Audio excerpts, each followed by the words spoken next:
Holding space for people like himself, Carlos's life of art has always been about community and the journey to understand his role within it. And was doing the performance thing mostly. And then I started playing in my garage like before my daughter was born, really, like with words on surfaces.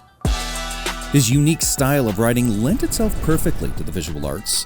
The ephemeral canvas on which his poetry previously lived now found a place on linen and pine, with a little help from his daughter. She had her little easel and I had my big easel, and I was doing these pieces of work that were basically poems on canvas. You could read pieces of work, right? Like excerpts of poems I had that people knew and things.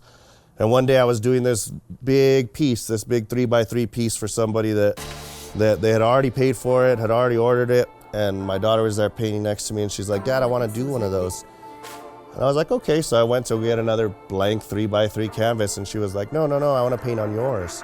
And I was like, ah. And it's one of those moments, right? Like it's a moment where like you think about when you hear people say, I had this teacher, I had this moment with my dad, where they said no, or where they made me feel like what I was doing was wrong, or like, and I was like, all right. And I like moved her stool over, gave her a brush, and she went ham on like an almost done, legible, commissioned piece of artwork for somebody. And then went, sat down and started watching cartoons, you know? And I was like, oh man, like what do I do now?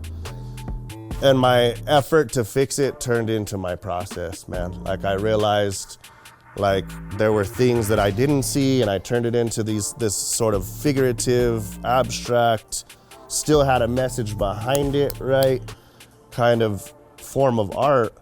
And the commissioned person understood and loved the story, bought the piece,